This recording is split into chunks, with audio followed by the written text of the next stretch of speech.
Introducing Zaxby's new chicken finger tacos. One with pico and creamy chipotle ranch, and the other with bacon and avocado ranch. Chicken expert since 1990. Taco expert since now. Woo, saucy!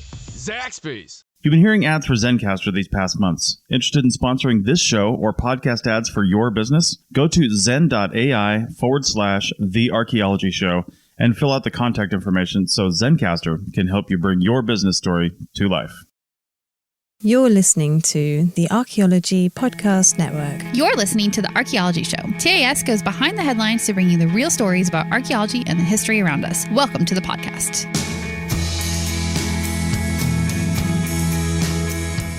Hello and welcome to the Archaeology Show, episode 171. On today's show, we talk about sacred pools, badass prehistoric women, and massive cave drawings. Let's dig a little deeper.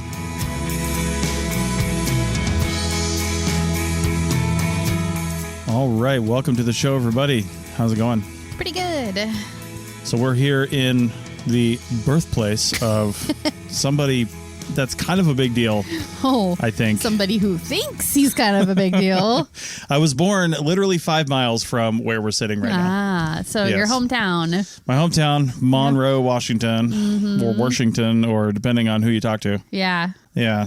Oh, I'm editing and posting this episode, right? Yeah. Maybe I'll sneak in that adorable little picture of you that I found in your grandma's bathroom. Listen. It's you and your brother in the bathtub together. It's so cute. Everyone has embarrassing juvenile naked photos of themselves in their grandparents' bathroom. You will not post those on the internet. I really want to, though. Oh my God, you're so cute. Unless we get 500 new subscribers by June 1st, then you can post it. Okay, yeah. Deal. That's a plan. So if you want to see juvenile, adolescent me and my brother. Not even juvenile or adolescent. I know, we're like toddler. 2. You're like 3. I don't know kids' words. Jason's probably 1. Yes. Then become a member of the Archaeology Podcast Network and tell your friends. Yeah. All right. Well, we were in a bathtub. Where we weren't a sacred pool. This is another news show, and the first article we're going to talk about here is basically called, the one source we're linking to, there's a lot of them. In fact, 2 articles from today come from American Antiquity, Antiquity, as they're calling it, and not American Antiquity. That is a different journal. But for some reason, I just insert the word American because I'm used to saying that. Yeah. But Antiquity is a different journal. Anyway, from Antiquity, we'll post the original source and a couple of other sources related to, some popular sources. But yeah, we have the Antiquity link for this one, but I found the Smithsonian article just more readable. Well, they always are, but we've got both of them. And that's the thing. You don't often have access to the primary resource. Yeah. And even if you do, they're not written for us. Right. They're written for people who are in that field, whatever it is. And there's a lot of jargon, and sometimes it can be hard to wade through that and figure out what you're actually looking at. We've talked about that many times in the past. For sure. So, that's why we do these, because we like to pick through that stuff and, kind of break it down. Anyway, this one's called An Ancient Harbor Was Actually a Sacred Pool Designed for Scanning the Stars. They kind of just go straight to the punchline. So that's pretty much it. Segment 2 will be about. No. It's like one of those trailers where the whole movie is in it. Yeah, it's 48-minute long trailer. Yeah. Yeah. Anyway. Yeah. So this is really cool. It's a man-made pool in Mocha. Sure. Motya. Sure. Motya. Okay. Motya. Motya, Italy. It's on Sicily. It's on actually the modern island of San Pantaleo, which I think it's in the Sicily region. Yeah. And so this man-made pool was first discovered in 1906 by an archaeologist named Joseph Whitaker. And then in addition to the pool, he also found a man-made channel that goes out to the ocean. And because of these 2 things, he basically was like, ship harbor. So much like we're going to find in segment 2, archaeologists of the time would find 2 pieces of evidence and craft an entire narrative out of it that we still believe today. Yeah. It's so hard as an archaeologist to reel yourself in because you just want to know why they did it, what they did and why they did it. You have the what, you don't always have the why. And this is a really good example of not having the why. Now, I read this, but not probably as closely as you did. I just read it kind of in prep for this because you're the one that took our notes on this one. But one of the notes says the statue was discovered in the middle of the pool in 1933. Yeah. I'm wondering, how was it just discovered? Was it like collapsed and they've reinstated it? Because in the picture, in the photograph, the statue is actually upright. Standing. Yeah. And I didn't find out the details about that, like if it was standing the whole time or if they put it back in that arrangement or what. But it wasn't until 1933, so 30 years after it was initially found, the pool was, that they realized that there was a statue in the middle of it. Mm-hmm. And the whole like harbor narrative had been written at that point. And they're like, well, guess it fell off of a boat or something, right? And I think that was sort of what they were thinking at that point. But the next guy. Yeah, the next guy, this is another 50 years later, another archaeologist, he looked at the pool, looked at the statue and was like, it's a little small for a harbor, but maybe it was for ship repair. Yeah. Maybe they pulled the boats in here one or two at a time and worked on them.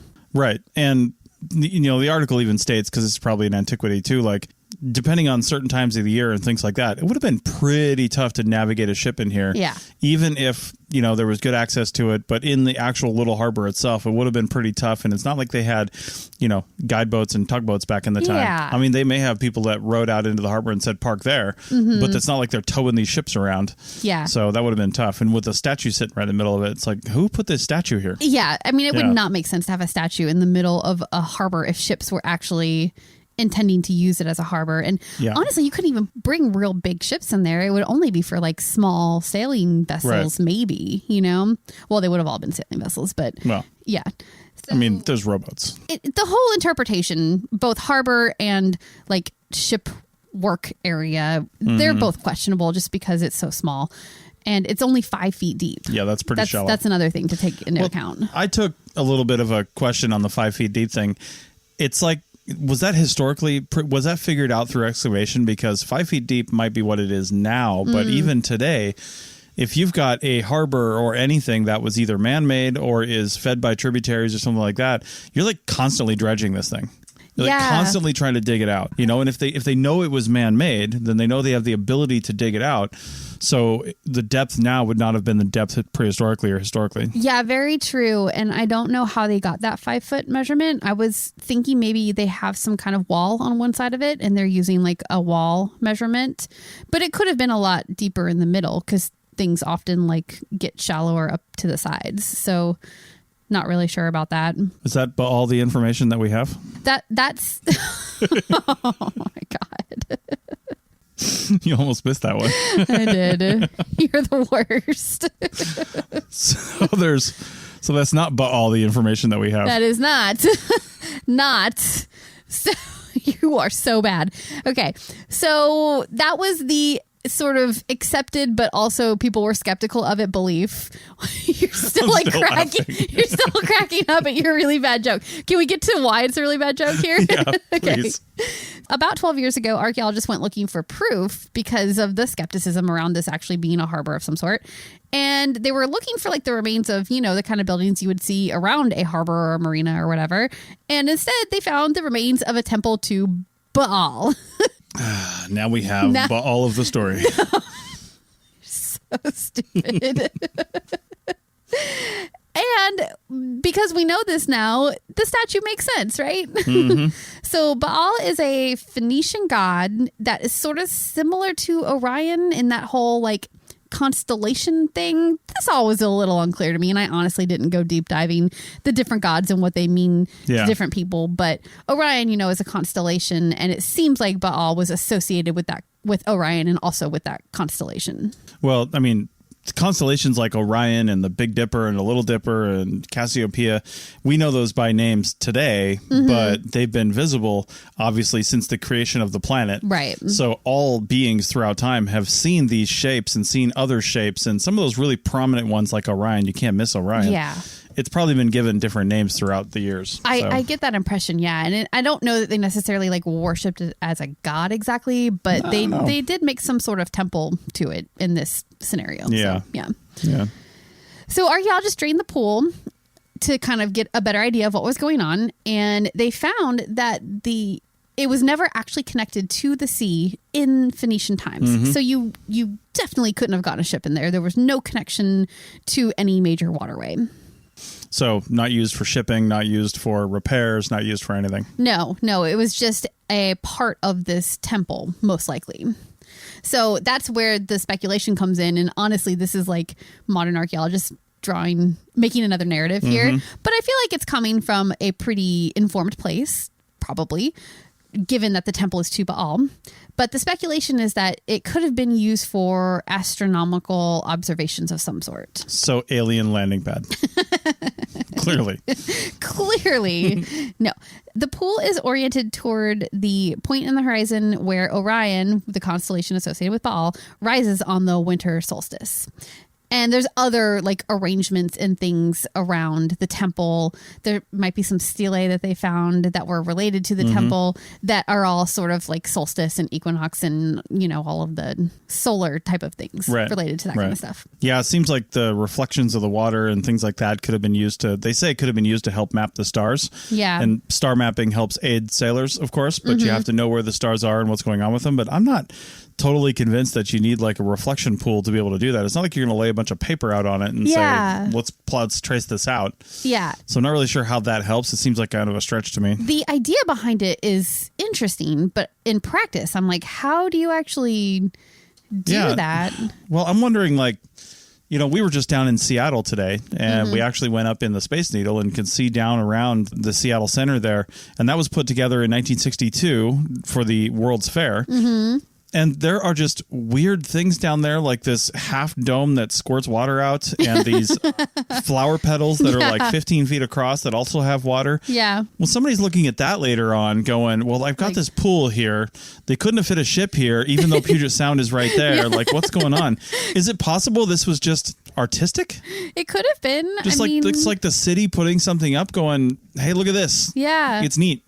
Well, Motia was a thriving Phoenician colony, and a little bit more about the Phoenicians is that they were more of like a confederation of seafaring communities. We actually don't know a lot about them at all. It's a really big hole in our sort of historical knowledge. I wonder if that's because they were seafaring, so they were mostly along the coasts, and that kind of stuff is the sort of thing that gets covered by water over time. Who knows?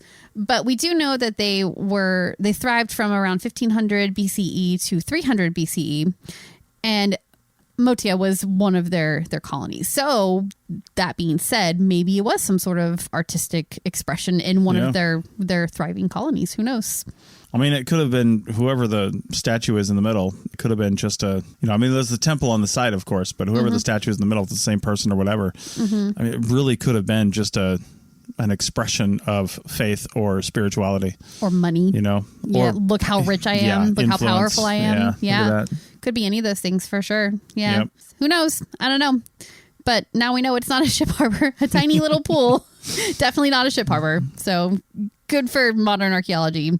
Bad for past archaeologists making up stories. Well, whoever made this, we know that it probably wasn't women because they were out being badass and hunting and not sitting at home just crafting sculptures and feeding children from their breasts. Right. We'll find out more about that on the other side of the break. America. We are endowed by our Creator with certain unalienable rights, life, liberty, and the pursuit of happiness. By honoring your sacred vocation of nursing, you impact your family, your friends, and your community. At Grand Canyon University, our online RN to BSN, MSN, or DNP degree programs allow you to balance online coursework with local in-person clinical, practicum, or immersion hours. Find your purpose at GCU. Private, Christian, affordable. Visit gcu.edu. Introducing Zaxby's new chicken finger tacos. One with pico and creamy chipotle ranch, and the other with bacon and avocado ranch. Chicken expert since 1990. Taco expert since now. Woo, saucy! Zaxby's. Chris Webster here from the APN. You've heard me talk about Zencastr for a few months now, and there's never been a better time to check this out and start a podcast. Zencastr has hosting tools and both audio and video podcasting capability. Many of you have already clicked on the link in the show notes, and we thank you for that. Use the code TAS, that's TAS, at the link in the show notes, or go to zencastr.com and use the code, that's ZENCASTR.com, to get 30% off your first 3 months. Again, use the code TAS for 30% off your first 3 months at zencastr.com. Welcome back to the Archaeology show. Oh, yes. Capital T, the episode 171. TAS, as we like to call it. TAS. TAS. TAS. All right. So everybody's seen, well, actually, I don't know if I've actually seen it, but like the movie 1 Million BC with Raquel Welch. Yeah. Yeah, and Clan of the Cave Bear was kind of what, I feel like it's kind of what that was based on a little bit. A little bit. All of that, the books itself feel a little bit better, the portrayal of women in them. Yeah, except that everything in the world was invented in like 4 chapters in Clan of the Cave Bear, from what I understand. Yeah, different issues with that book, that series. So, yeah. Yeah, similar to all prequels in science fiction and stuff like that. Like everything happens in the prequel that we do now. Yeah. It's so stupid. Anyway. But all of those have helped to create this image of prehistoric women as basically just baby carriers and objects for men to have and rape and do with as they will. I mean, listen, I've been an archaeologist since 2005, both of us about the same time. Yep.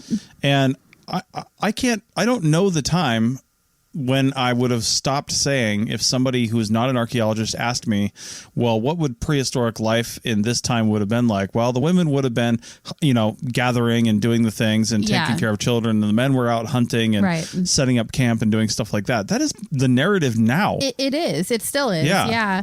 And I'm not sure that that's entirely wrong. It's just that I think that we're kind of getting ahead of ourselves here. But what is this article about? The article is called Prehistoric Women Were Hunters and Artists as Well as Mothers, Book Reveals. And it's based on a French book and documentary. The documentary is coming to the UK in September. And basically it seeks to debunk this simplistic division of gender roles, like we were just talking about, the hunter and the gatherer. Coming in September.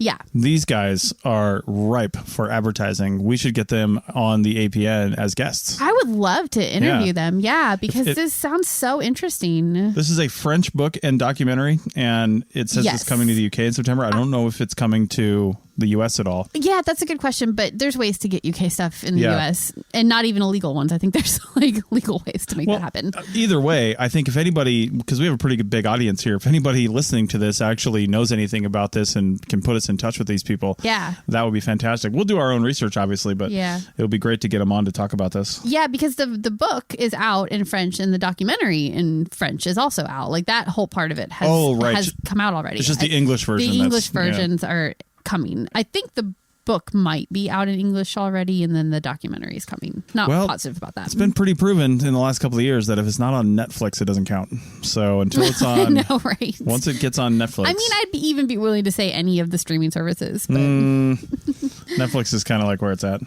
So the book is called Lady Sapiens: The Women in Prehistory. I love that title. Lady Sapiens is my favorite thing I've heard. I love that.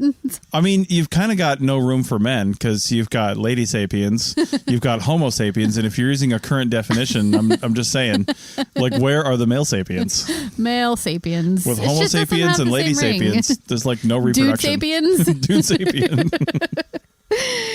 So, like we've been saying, women in prehistory have been portrayed as sort of having a supporting role to men, right? Like they were the ones who were gathering, they were hiding with their children from the violent world, sexual objects to be exploited by men, and just generally portrayed as weaker members of the group, and they needed to be protected. Yeah, an interesting thing about that, we just in the last month or so finally binged the series Yellowstone, which is actually entertaining in its own right. I don't think it's historically accurate in a lot of ways, but it's a little it's got its problematic points, but yeah. Right. And then we also watched the prequel to that, 1883.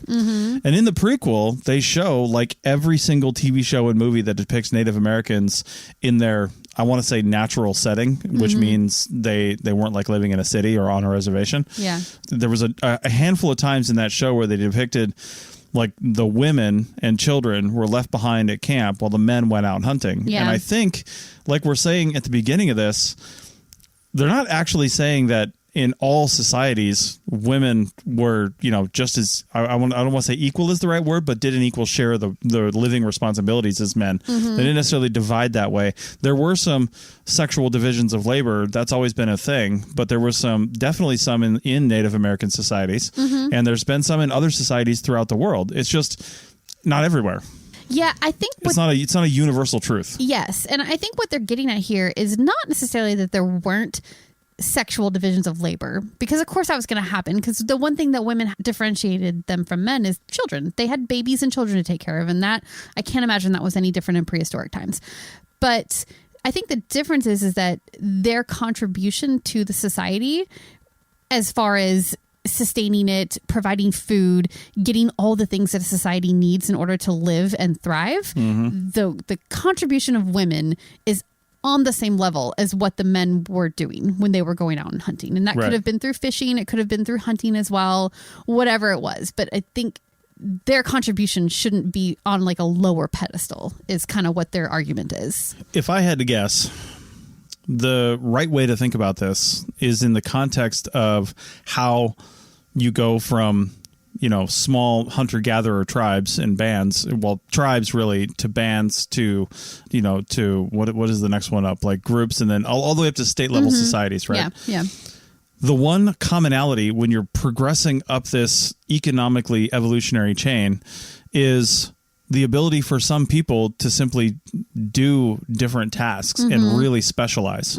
Whether that specialization is art, religion, or, making bricks or doing something. And instead of going out to get all your food every day while you're also making bricks all day long, you buy them. Yeah. It's trade. You trade or you buy your things. And I would say that any society who is at the hunter-gatherer level, if you want to eat, everyone's going to be hunting and everyone's going to be gathering. Yeah. It might be the stronger of the group, and maybe in some cases that's a woman. In most cases, that's probably a man. But if you've got to hulk a spear into a mammoth, or you've got to, take down a buffalo, you're going to want the stronger of your group, whoever that is, to be throwing that spear, pulling that arrow back, the atlatl, whatever it is, because it's just sheer might that's going to take these things down, right? Yeah. So there's that. But when it comes down to like gathering and doing the nuts and the seeds and the stuff for winter, you're not going to hunt a lot of bison in the wintertime, here in the plains. So you're going to have to store some resources, and it's going to be all hands on deck for that. It has to be, yeah. And like you're talking about getting enough calories into your body, and the right kinds too, but the right calories into your body kind to of all survive. The calories back then were the right kinds, probably, but like you're just trying to survive here. So I think at the end of the day, women were probably bringing in through gathering and fishing and anything else they might have been doing to catching small game, even that would have equaled out whatever large game men were able to hunt. So I think they are saying that sexual division still happened, but just don't discount how important what women were doing was to the community as a whole. I think one of the big problems we have is, as anthropologists, we've come up with this term of sexual division of labor to imply that things were divided along sexual lines only because, on an average scale, like I said, men are generally stronger and have more muscle on them, and women generally are less. Yeah. Right.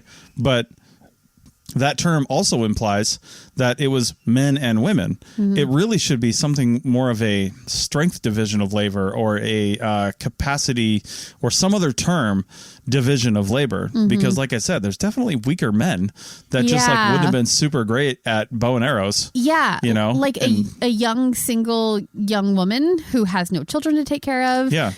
Prime of her life at that time versus an older man, 40, 45. Hey, come on now. Got a little too close to the... I'm just saying, I think that she would probably be a better hunter in that case, depending on what they're hunting. So yeah, I mean, I've heard before too, like women were all doing all the pottery, and sure, in some societies, you can definitely see ethno-historical evidence, which means basically people took photographs or wrote down notes of literally watching women make pots in the American Southwest, because it really was kind of their deal. Older women and stuff like that, they would just sit there and coil these pots around and just make them. Yep. But again, that couldn't have been universal around the world, because if you look at even going back to Roman times and things like that, ancient Roman times, I mean, it was largely men specializing in those fields as well. And that didn't just develop out of nothing. Right. That would have developed out of a historical capacity for that joining of tasks. And then when you got into a more leisurely society, I'm willing to bet that, women did kind of fall back into that house role, and men were out doing other things. And that's kind of, I mean, to be honest, that's where some people are now. Yeah, I mean, true. In some families that hasn't changed. It still happens. Yeah. Well, let's kind of examine like how we got to this point. The authors propose that it probably began in the 19th century with early researchers, early archaeologists, and their disregard for women. Not just archaeology, actually, probably like just science and research in general at that time. Wait, I don't buy that early like British researchers had a disregard and really? for women and like didn't treat them as equals. Oh, no, you don't? No, that seems totally false. So, yeah, they did at the time, and they were basically imposing the viewpoint of the time onto the past and the things that they were finding in the past. Yeah.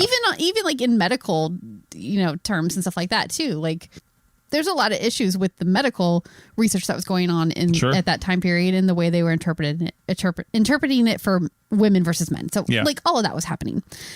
And it starts there. It continues on that way into the 20th century. And I think that we've begun like deconstructing that idea, because when I read this article, I was like, well, yeah, of course. I mean, prehistoric women were big contributors to society, but I didn't really think about how the idea that they weren't had come about. So it is interesting that they're kind of pinpointing it back to the 19th century. Yeah, for sure. I mean, there's archaeological evidence too. If you just look at the evidence of women having different roles than they've been portrayed. Yeah. Like there's, they mentioned one where there's etchings found on a stone plaquette. Yeah, I'm not really sure what that is. I guess like a small stone plaque. I think kind of it thing. is. Yeah, like a small tablet maybe. Yeah, but anyway, a woman with a baby carrier on her back, leaving her hands free to do other things. Yeah, there's a little bit of interpretation going on there, because I don't think they necessarily knew that was why. But having your hands free is certainly helpful. I mean, in any time period. If you're British, if her hands are free because she's got a baby on her back, and you're a British man in like 1901, she's just making more babies or whatever she's doing. So, yeah. Keeping that going. But then there's also skeletal studies, being serious again. Mm-hmm. You can see muscle definition reflected in the bones of people. Yeah. Yeah.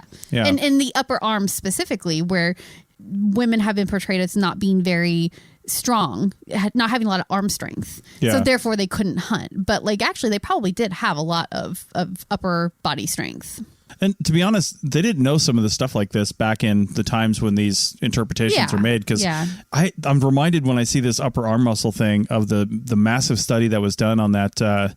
What was it? That college football team that crashed in the Everglades or something in Florida? Like their whole plane went down, and it was all college football players, and they all died. Oh, and there was a huge study done on an osteological study done on their assemblage. Oh, I don't think I've heard about that. Yeah, wow, that's crazy. I mean, they were really had overdeveloped muscles because they were college football players. Right. And there was a lot of stuff that came out of that study of the basically their remains. Now, I don't know how a lot of the remains ended up in like the scientific record and not buried. When was this? Well, I heard about this when I was in osteology class in like 2004. Okay, so it must have been a long time ago. But it was not long before that. So it was probably late 90s or early 2000s. Yeah. Okay, interesting. I just don't remember. I did not hear about that. But it was a huge thing, and that's where you learn stuff like that. Yeah. Who would have known that you can see stuff like muscle definition in bone growth? I know. Like in the early 1900s, they were still trying to define race by bones. Yeah, so they weren't really maybe looking at the other things that you could learn, the things that are not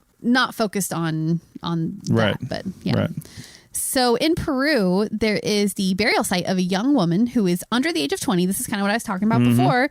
And she's buried with a big game hunting and butchering toolkit, basically.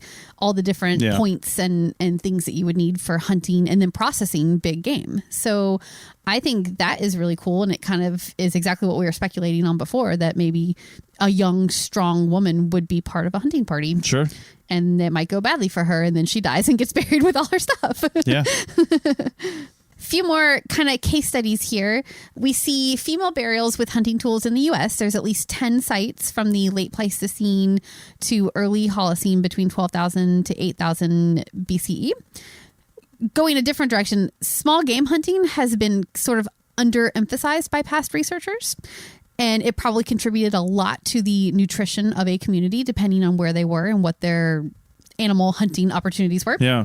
And we're sitting up here in Washington State where fish and shellfish and things like that are still a pretty huge part of people's everyday diet. I mean, fish is everywhere in Seattle. Yep. Salmon, things like that. And fishing and setting up these traps and things like that and processing fish and stuff, there's no sexual division of labor there. I mean, that's that doesn't really require a massive amount of strength. No. Unless you're talking about the whalers. Yeah. Whaling is a whole other entity. Whole different thing. Yeah. And not necessarily prehistoric. I'm not really sure that was happening like the 10,000 years ago, right? I don't know. Up in Alaska, they've been taking whales for a long time. Really? Maybe. Yeah, I don't know the history on that one. But but yeah, I mean, that was probably a huge part of their nutritional intake. And definitely it was in the wintertime when big game wasn't really around. Right.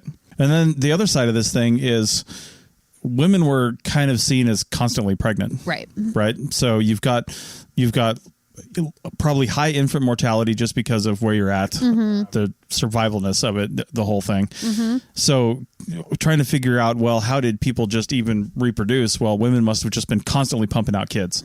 But there's been some pretty solid evidence that they weren't necessarily doing that. Yeah. And they would sometimes breastfeed until a child was 4 or probably even later.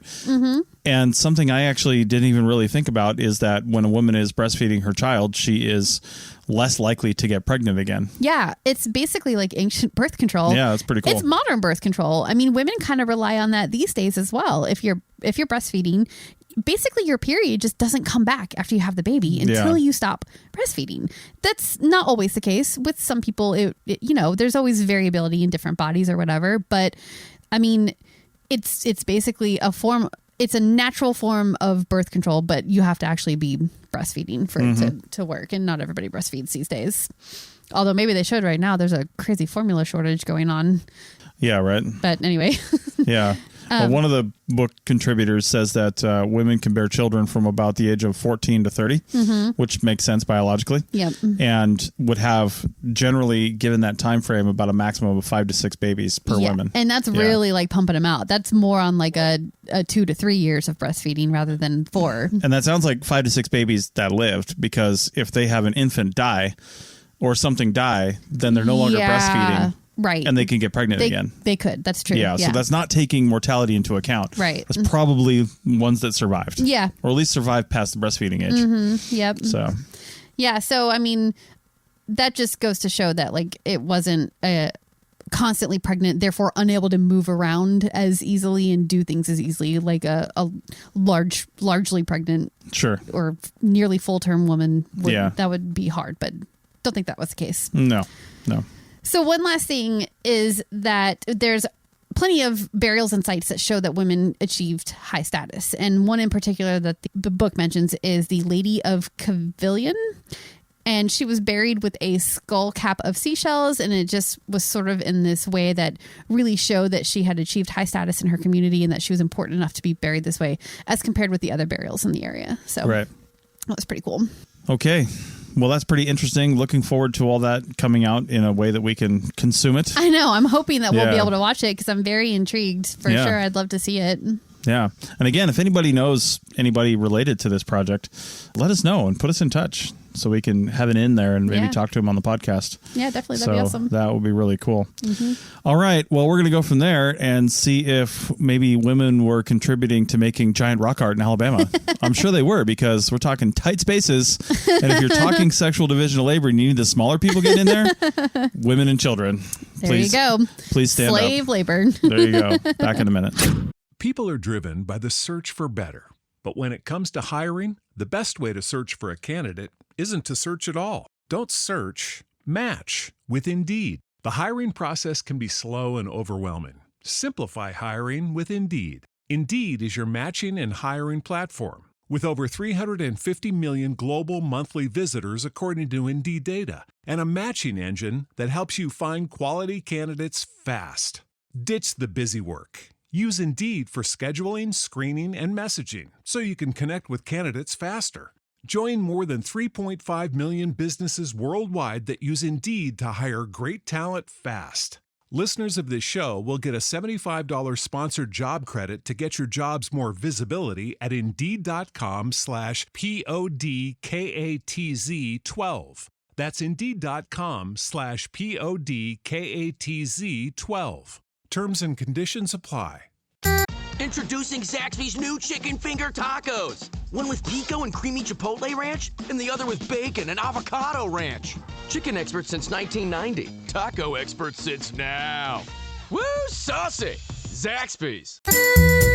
Want to keep this conversation going? Want to talk to the host of this show and other fans? Then join our membership program and get exclusive access to the hosts, other fans, and early access to these episodes and bonus segments and content. You'll also get forever access to our live show back catalog and any other shows ad-free. Head over to ArchPodNet.com/members for details. That's ArchPodNet.com/members.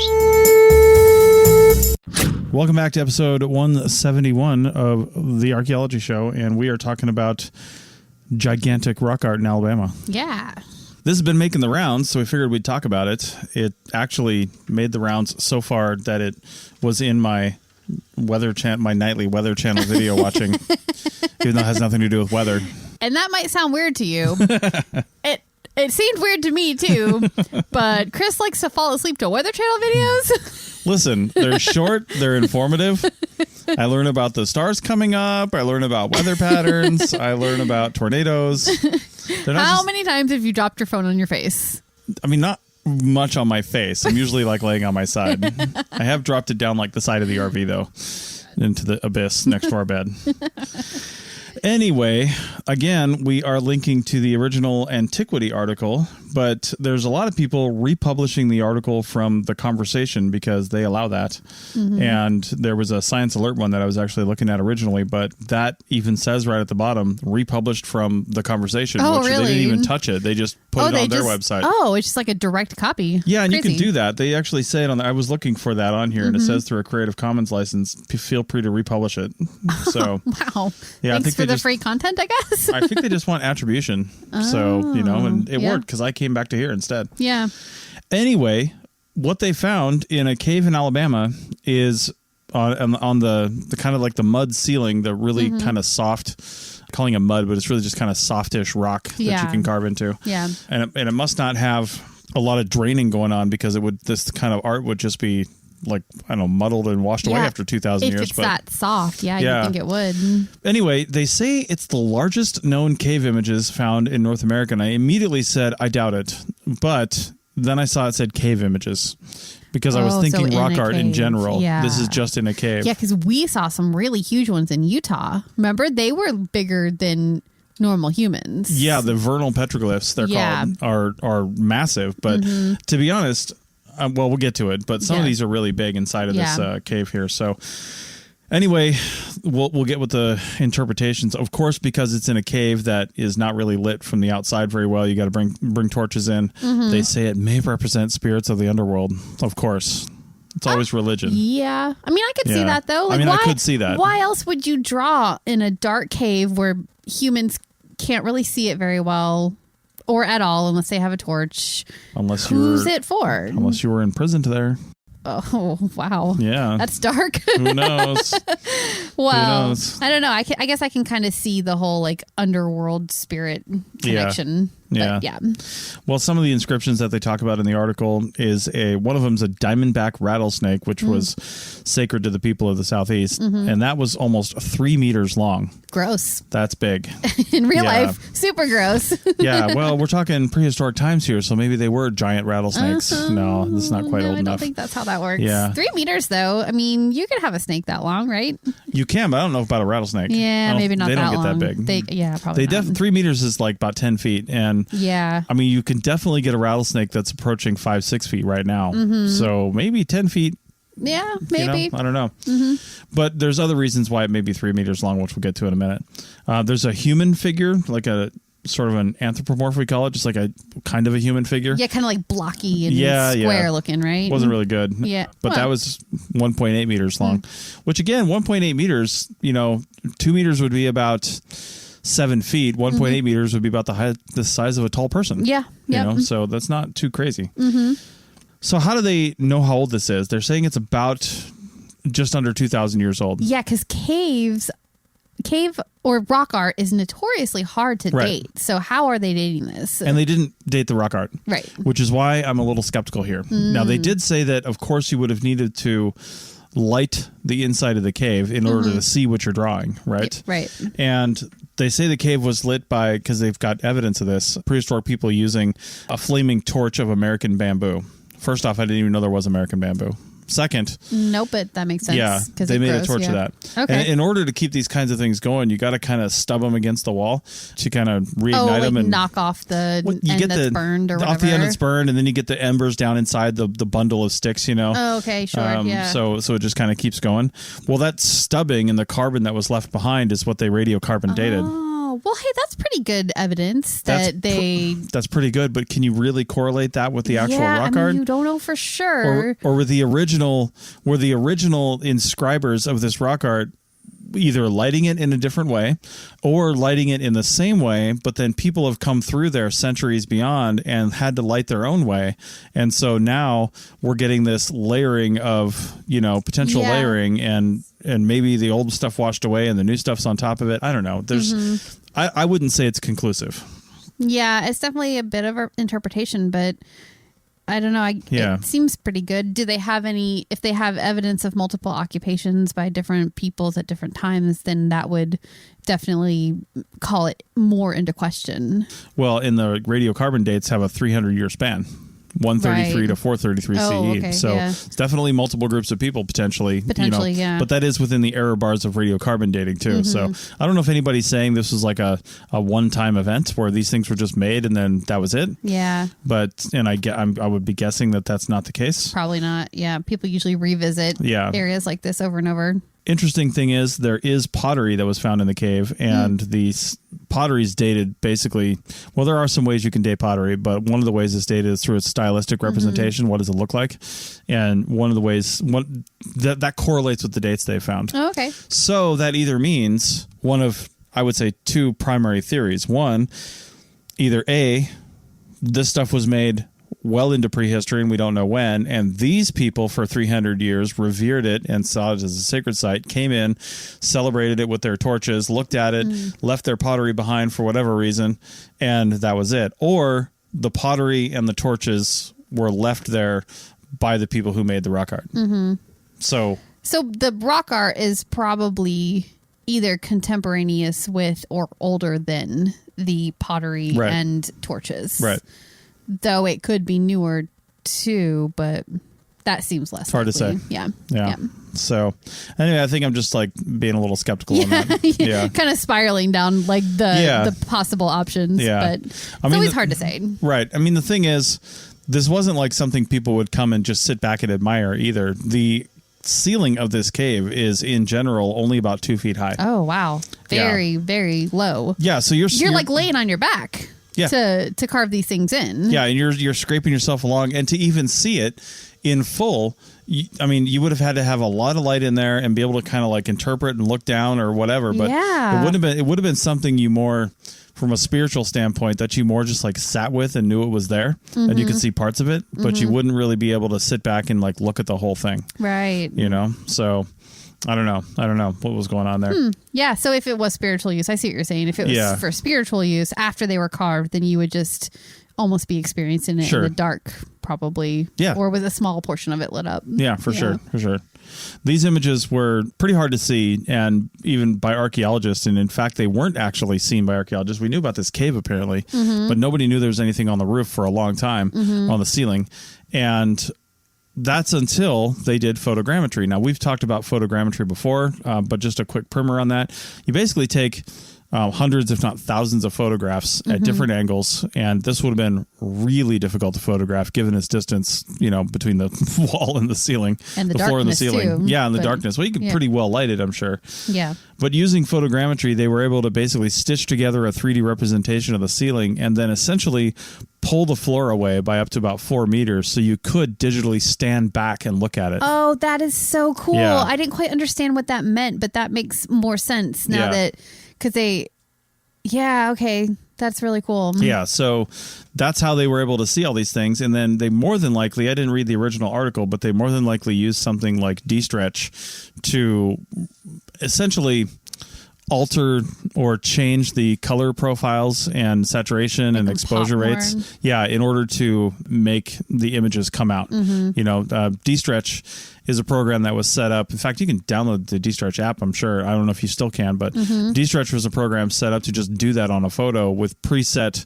conditions that we know work. But people who are really doing this would probably start with a preset and then tweak it until images start to come out. Right. Yeah. So that's cool. It is interesting, though. Like, they must have been able to see a little bit of them to even know to do the photogrammetry to begin with, right? Well, I think that if I had to guess, I mean, maybe. Yeah. But if I had to guess, even if they didn't know anything was there, researchers and archaeologists like to just over-document stuff. So if you found pottery and you found these smudgings and carbon dating and stuff, you're gonna, like on the ceiling. Yeah, you're going to come in with other funding and you're going to map the entire thing. Yeah. And photogrammetry is a really inexpensive tool right now that we have. If you just have to come in there and, I mean, lighting it would have been the most challenging part, but just taking a whole bunch of digital pictures, I mean, to be honest, you can do it with your phone. Yeah. As long as you know where those pictures are.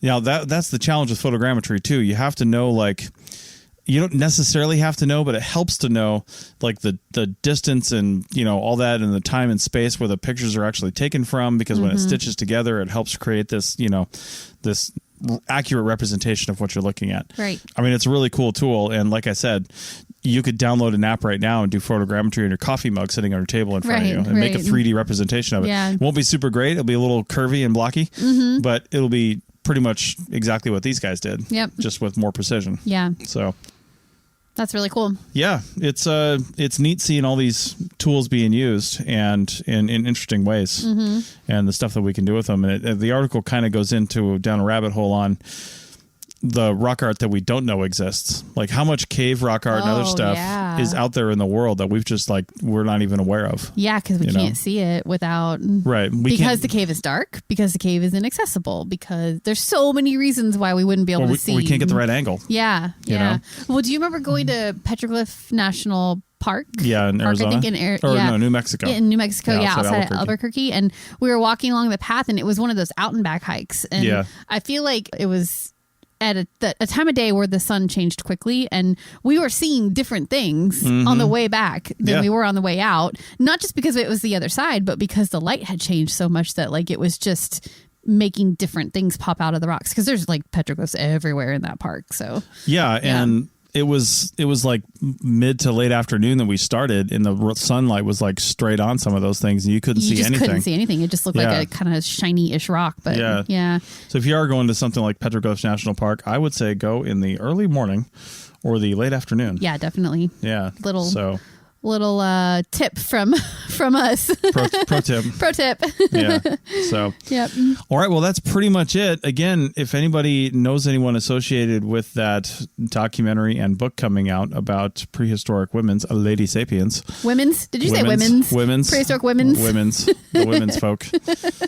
Then, yeah, please put us in touch. Chris at archaeologypodcastnetwork.com, or connect with us on all the socials, wherever you find ArchPodNet, or wherever you listen to this. Yep. All right. Well, thanks a lot. Be sure to look down at your phone and click on any of our affiliate links. There's a really cool one in there called Motion, which I use and Rachel uses for all of our task and calendar scheduling. It's pretty sweet. They've got a free version, and then you can use the paid version as well, which gives us a little bit of a kickback, but also other stuff in there. Yeah, even just clicking on these links is really helpful to us, even if you don't do anything with it. It's just clicking on the link shows the advertiser that people are looking at the things that we're putting in there, so it's helpful. Yeah, and check out that one for Zencastr if you're interested in advertising on other podcasts, not just ours. Check out that Zencastr link, because there's a pretty good discount for advertisers in there, and a little bit of a kickback for us, as I mentioned. But you can get your message, even if you're not in archaeology. It doesn't matter what you do. If you're a business owner or have the ability to do this, click on that link, and Zencastr will guide you through creating an ad and getting it in front of and on the podcast that, you know, share your audience. Yep. Whether that's ours or not doesn't matter. It's across the whole Zencastr platform. Definitely. So, all right. With that, we will see you guys next week. Bye.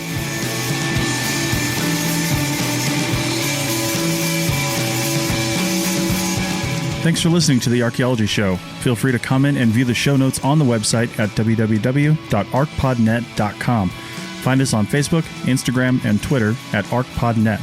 Music for this show is called I Wish You Would Look from the band Sea Hero. Again, thanks for listening, and have an awesome day.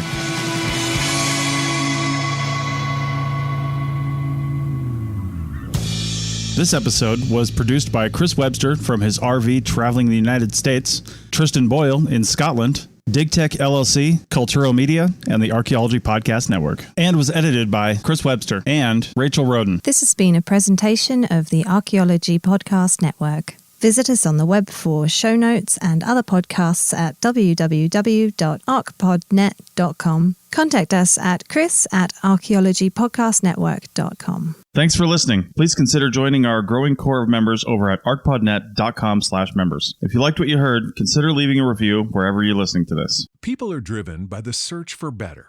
But when it comes to hiring, the best way to search for a candidate isn't to search at all. Don't search, match with Indeed. The hiring process can be slow and overwhelming. Simplify hiring with Indeed. Indeed is your matching and hiring platform. With over 350 million global monthly visitors according to Indeed data, and a matching engine that helps you find quality candidates fast. Ditch the busy work. Use Indeed for scheduling, screening, and messaging so you can connect with candidates faster. Join more than 3.5 million businesses worldwide that use Indeed to hire great talent fast. Listeners of this show will get a $75 sponsored job credit to get your jobs more visibility at Indeed.com/PODKATZ12. That's Indeed.com/PODKATZ12. Terms and conditions apply. Chicken tacos should only be trusted to chicken professionals. That's where we come in. Introducing Zaxby's new chicken finger tacos. One comes with pico de gallo and creamy chipotle ranch. And the other comes with bacon, lettuce, tomato, and avocado ranch. Chicken experts since 1990. Chicken taco experts since now. Order yours today in the Zax Rewards app. Woo, saucy! Zaxby's.